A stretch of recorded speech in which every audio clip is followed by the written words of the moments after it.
Next is geographic concentration. In geographic concentration, we have public government policies and private entrepreneurs. Geographic concentration means concentration of industries which are in a certain geographic region. The concept has emerged in planning where we see concentration of human beings in certain pockets of a region. Human settlements are found concentrated near a bus terminus, railway station, and then airport, rivers, etc. Concentration takes place due to the factors which are public or government policies and then private entrepreneurs. In public policies, due to the natural availability of resources like water, electricity, infrastructure, certain areas attract the entrepreneurs and the concentration takes place in such areas. Government would like to develop all the regions to promote entrepreneurship in the state or a region. Government of Tamil Nadu promoted many industrial estates. Examples are the Gindi, Ambattur, and then Maraimalai Nagar industrial estates in Chennai, Sipcat, Tidal Park, and also Mets, which is very famous, etc. The infrastructure in the form of industrial shed with power, water, and other services are developed. Tax concessions are also offered to attract the entrepreneurs to set up a very good industries. In Chennai, one finds geographic concentration in Mylapore, T Nagar, and then what we can say Anna Nagar, Purushaivakkam. In per square meter, you find more number of people settled. Similarly, in business also there is concentration of units. In early days of industrial revolution, textile was concentrated in Maharashtra, Gujarat, and then Banaras, Coimbatore, Kanchipuram. Besides, geographic concentration is found in Sivakasi, which is very famous for crackers, then Tirupur for garments. In IT industry, we can see geographic concentration in Bangalore, Hyderabad, Chennai, and also Pune. Geographic concentration takes place due to natural factors or government initiative. Then move on to private entrepreneurs. When an individual decides to become an entrepreneur, one of the critical decisions is the location of the business. There are several factors which influence this decision. It is said that location may help the businesses to succeed or fail. It is also said that the understanding of the concept of geographic concentration will help an entrepreneur to take the decision well. An entrepreneur decides the product to produce and the market to serve. The decision of location is also made. In the retailing, we can say location of the store that determines the success. It is very true. When RMKV decided to set up business in Chennai, Mr. Vishwanathan had to decide the location whether RMKV will have the showroom. When it was asked to him, why did he choose T Nagar, Panagal Park and not Anna Nagar or Mylapore, Spencer Plaza? He said the reason was that since it was the first shop and it was decided to have it located in the heart of T Nagar. There are already established shops in T Nagar, we know, like Kumaran, Nalli, Pothis, and then Chennai Silk. When they choose T Nagar, the competition also is very high. Panagal Park is a highly concentrated business area of 1 square kilometer. Probably it has the highest sales turnover in the world within a stretch of 1 square kilometer. We see a concentration of jewelleries and more textile shops in that area.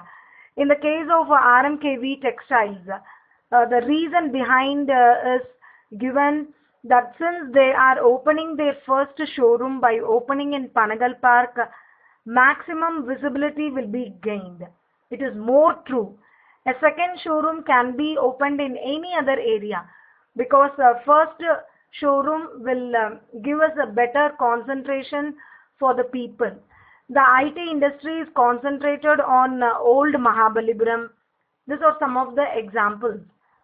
Now we can say the advantages and also some disadvantages of geographic concentration. There are advantages are nearest to the market. Business will be good as there will be a large customer base always floating. The suppliers also find the ease of delivery, which is very easy for them. You may find the business trend and be in the thick of things. You may not have to do much to attract the customers as they will walk into the shops themselves. Effectiveness services are available like transport, banks, etc.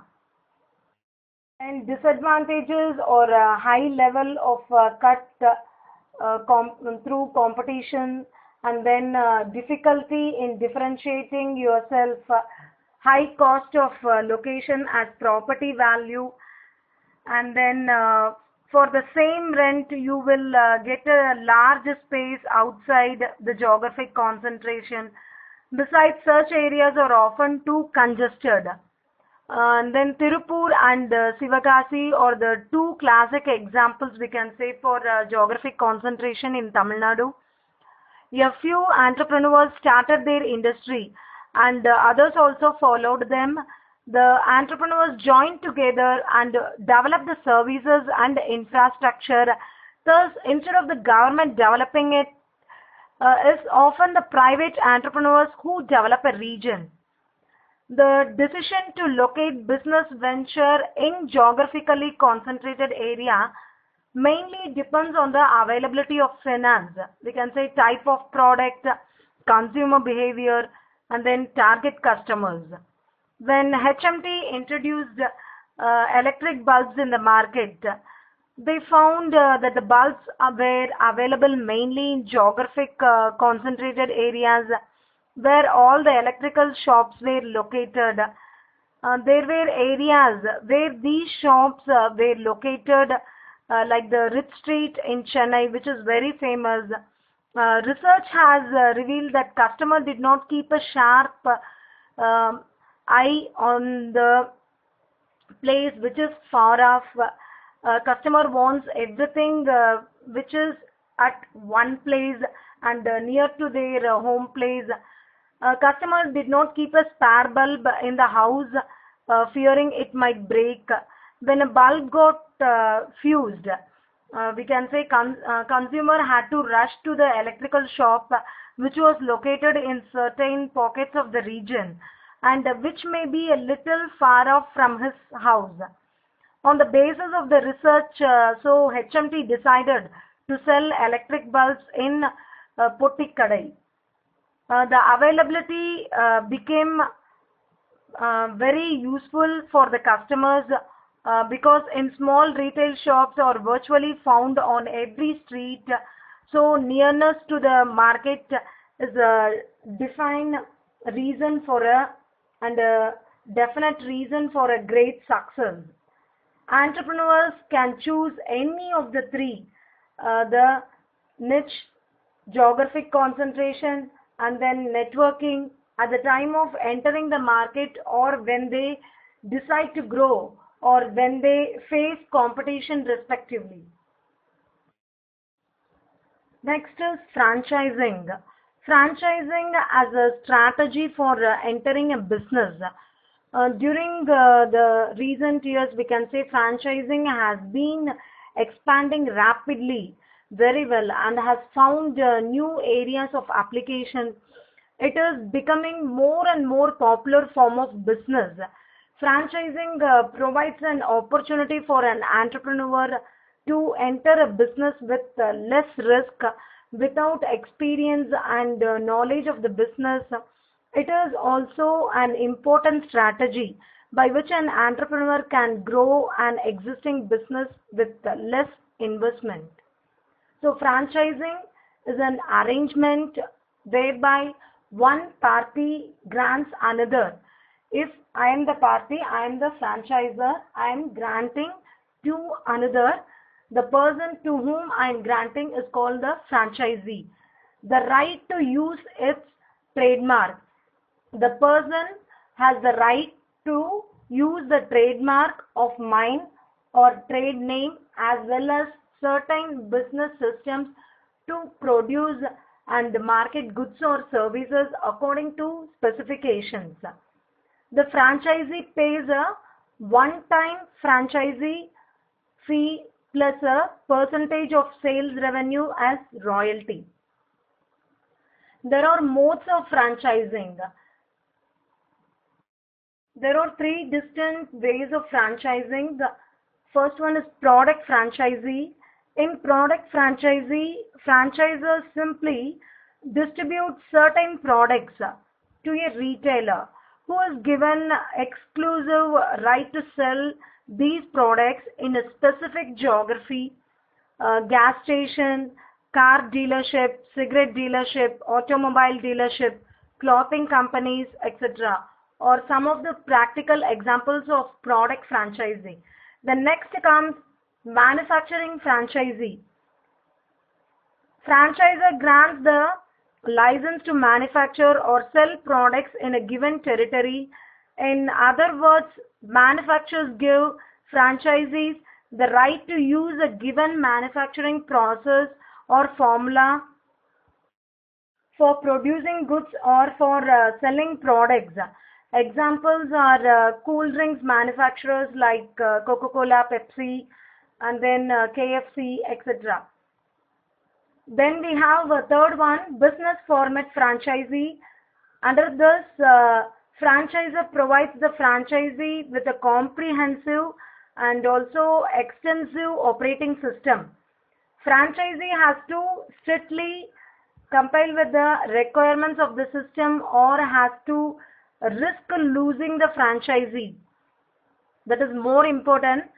Examples are hotel chains, travel agents, coffee day. This model is widely practiced. In this model, we have three types of business format franchisee. First one is manufacturer retail franchisee. The franchisee has the right to sell the product of manufacturers through its retail outlets, gasoline stations, automobile dealership, and then Amul ice cream, Arun ice cream, or some of the examples. Second one is wholesaler retailer franchisee. Wholesaler gives the right to carry products distributed by them. Examples are Health Mart, etc. Then we have service sponsor retailer franchisee. In service sponsor, service firms license individual retailers to use them for specific service packages to consumer. Examples we can say saloons, spas, institutes, etc. The definition of franchisee: an individual or a company who purchases and runs a franchisee, or a franchisee is the party in franchising agreement that is purchasing the rights to use business trademarks. Franchisor and franchisee. If we take site selection, franchisor overseas may choose. In franchisee, chooses with approval. If we take design, in franchisor provides prototype design, and in franchisee implements the design. And then in menu, we have in franchisor set by franchisor only, and then related to menu in franchisee changed only by approval of the franchisor. Then in prices, franchisor have some recommendations, and in franchisee The prices are decided by actual prices. Then we have history of franchising. The earliest signs of franchising in US, United States, back to 1850s, just after Isaac Singer invested sewing machine. The problems was lack of capital for manufacturing the machine. Singer's idea got noticed, and over the next several decades, many other companies began to copy it and enhance the business model franchising. Later, companies such as McDonald's and Burger King took franchising to a whole new level. Franchisor is the entity or person owning to the rights on licenses of the business.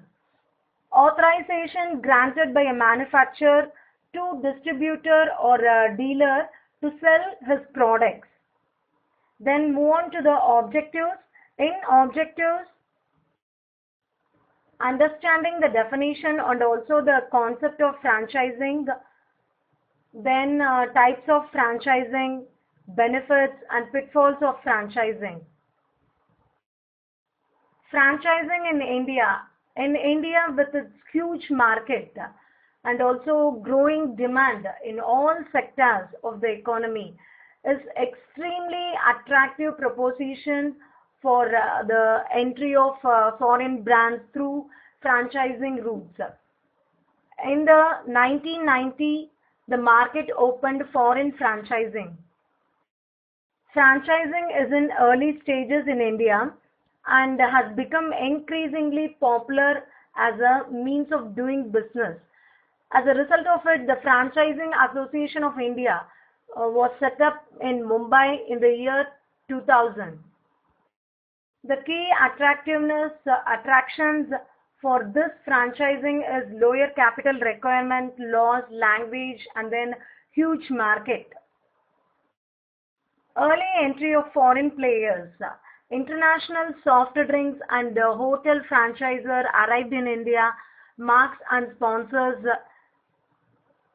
Pepe Jeans and Adams, Baskin Robbins, and Pizza Hut are some of the examples.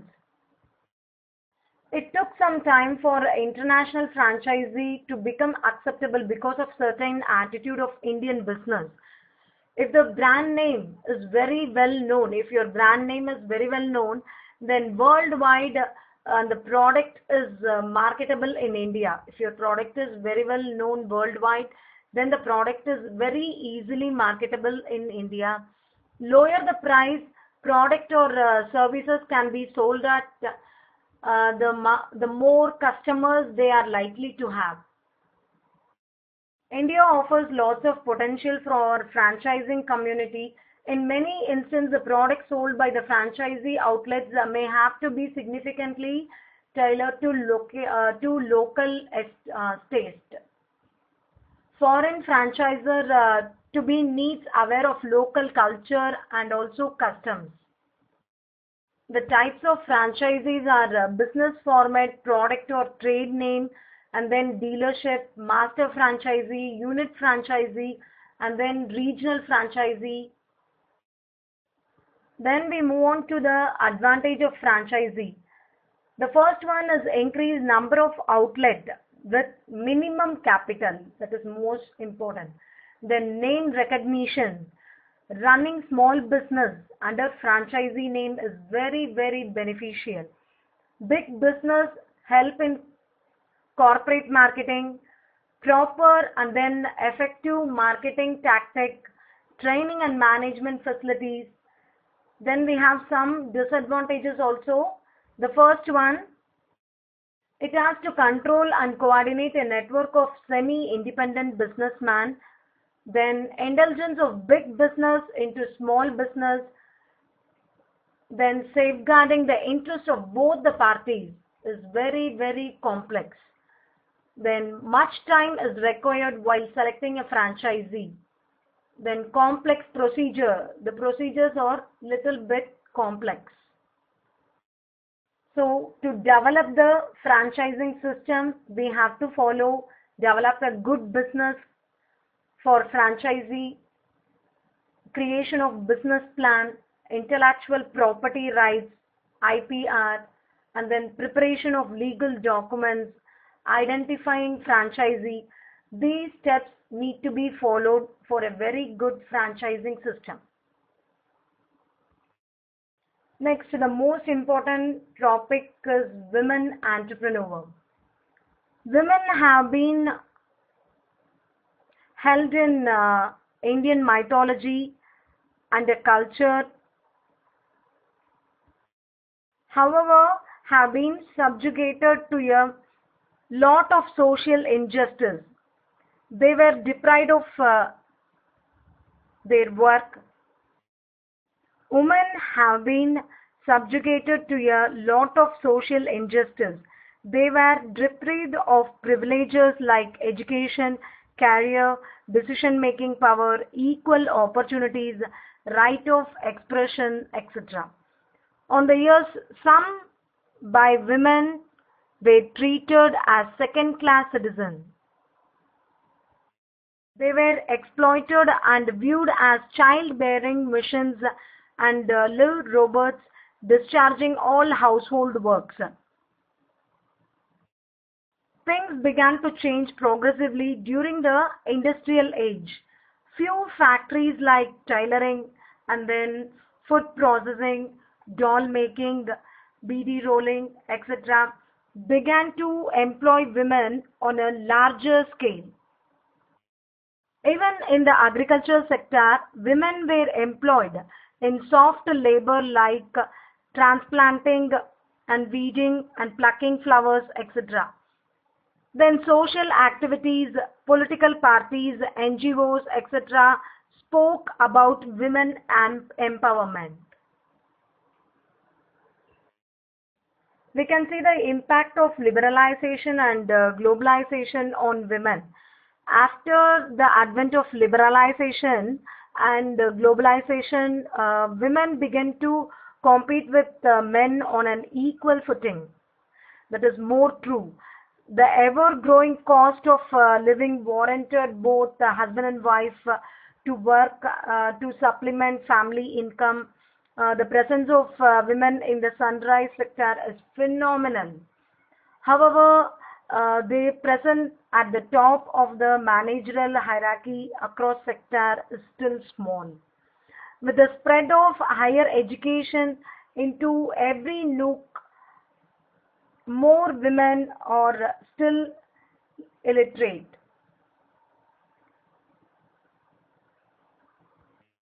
Organization came forward for helping women for their rights. The concept of women entrepreneurs. A women entrepreneur may be defined as a woman or a group of women who take initiative to step up a business enterprise and to run it very smoothly. As we all know, an entrepreneur is one who is a risk taker and is ready to take challenges. In women entrepreneur, it may be defined as a woman or a group of women who initiate, organize, and run a business enterprise.